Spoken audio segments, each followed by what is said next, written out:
म्हणतं येता की जाता, येता की जाता, इकडे येता की तिहार मध्ये जाता, इकडे येता की आर्थर जेल मध्ये जातात. साहेब आम्हाला खूप मजा वाटते, हे सगळे जेल मध्ये गेले ना, लय मजा वाटते आम्हाला, लय मजा वाटते. साले आमच्या पिढ्यानपिढ्या जेलमध्ये गेलंय.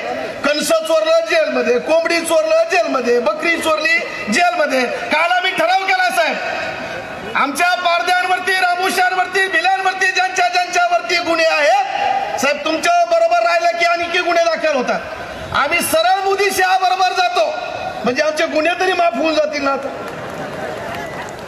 आता जर अशोक चव्हाणांचा एवढा मोठा आदर्श घोटाळा तिकडे गेल्यानंतर जर धुतल्या तांदळासारखा होत असेल, 70,000 कोटीचा अजित पवारांचा घोटाळा तिकडे गेल्यानंतर जर तो मुख्यमंत्री उपमुख्यमंत्री होत असेल साहेब, आम्ही तिकडे जातोय ना आता सगळेजण, आम्ही पण दोषमुक्त होऊन जाऊ ना सगळे.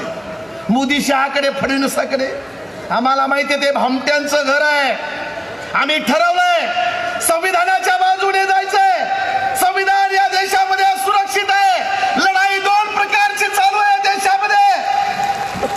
ज्या संविधानानं तुम्हाला आम्हाला हक्काधिकार दिले, माणसाचा चेहरा दिला, ते संविधान 2024 ला सत्तेवरती आल्यानंतर हे संघाचं सरकार बदलून टाकणार आहे.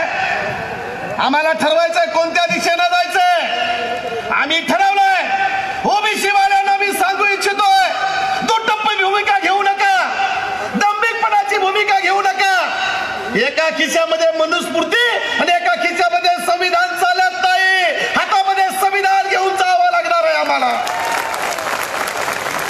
या देशामध्ये खमका नेता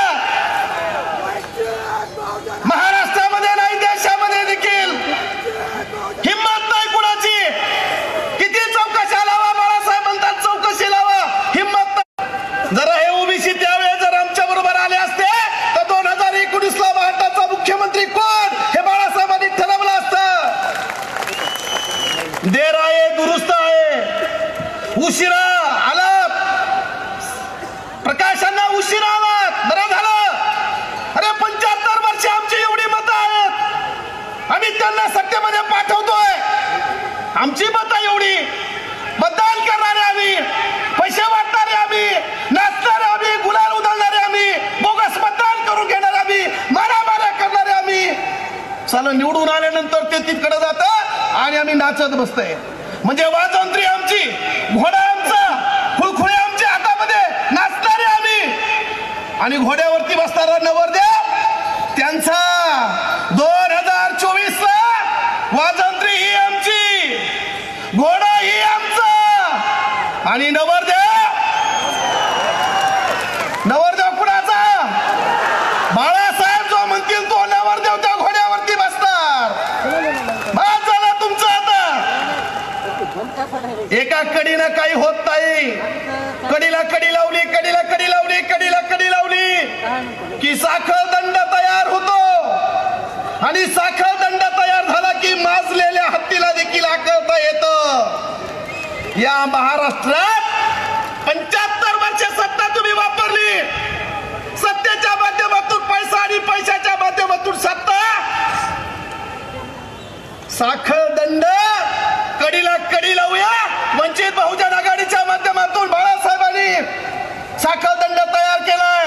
ओबीसीच्या नेत्यांनी साखर दंडामध्ये कड्या लावा आणि तो साखर दंड आदरणीय बाळासाहेबांच्या ताब्यात द्या. या महाराष्ट्रातले माजलेले जे हत्ती आहेत ना, सत्तेच्या जीवावरती मदनमस्त झालेले, अत्याचार करणारे, राईस पाण्याला गेले, नाथपंथी मारले, धुळ्यामध्ये वासुदेव मारले. काल परवा आमच्या वडार समाजाच्या मुलीवरती अत्याचार झाला, पारधी मारले जात आहे 75 वर्षानंतर. दुसरा कुणी नेता येत नाही आमच्याकडे. आमची आसू पुसायला दुसरं कुणी येत नाही. अरे आमच्यासारखी, माझ्यासारखी तिसरी पिढी चालली, संविधान येऊन देखील तरी अत्याचार होतोय. बाळासाहेबांना फक्त समज नाही, विचार करत नाही आणि बाळासाहेब त्या वडार समाजाच्या मुलीला, त्या कुटुंबाला भेटायला जातात. काय करायचंय? किती वडाराची मतं पडतील? राजकारण बाजूला, समाजकारण बाजूला. काय व्हायचं त्या राजकारणाचं होऊ जाऊ द्या, समाज जिवंत राहिला पाहिजे. अरे मुस्लिमांचे तर दंगली पेटल्या होत्या, घरात तर बाहेर पडत नव्हते. राजकारणाचा विचार नाही केला. बाळासाहेब उठले आणि औरंगाबादला औरंगजेबाच्या बदारीवरती गेले आणि चादर वाहिली. त्या दिवसापासून या महाराष्ट्रातली मुस्लिम हिंदू दंगल थांबली. कोणत्या नेत्यामध्ये धम्मक आहे? प्रत्येक जण मताचं राजकारण करतोय. बाळासाहेब मताचं राजकारण करत नाही. समाज सुरक्षित राहायला पाहिजे आणि म्हणून साहेब आम्ही तुमच्या सोबत आहोत. 2024 ला आम्हाला कोणी रोखू शकत नाही. आम्ही म्हणतोय आम्हाला आघाडीत द्यायचंय. आम्ही महाविकास आघाडीमध्ये आहोत. टावो फोडून सांगतोय आम्हाला भाजपला हरवायचंय, आम्हाला संघाला हरवायचंय. बाळासाहेब म्हणतात आम्हाला यायचंय तुमच्यामध्ये. अजून निर्णय व्हायला तयार नाही. साहेब माझी नम्र विनंती आहे, काय व्हायचं ते होईल. शेवटच्या क्षणापर्यंत आपण त्यांच्या बरोबर जाण्याचा विचार करू. पण जर ते एकत्रितपणे आपल्याला घेत नसतील तर ही स्वाभिमानी चळवळ जी आहे, स्वतःचं अस्तित्व निर्माण करण्याची चळवळ आहे, ती चळवळ तुम्ही उभी केलेली आहे. बरे उद्याच्या निवडणुकीमध्ये त्यांनी नाही घेतलं आपल्याला बरोबर तर स्वतःच्या हिमतीवरती लढूया आणि 2024च्या निवडणुकीमध्ये स्वतःची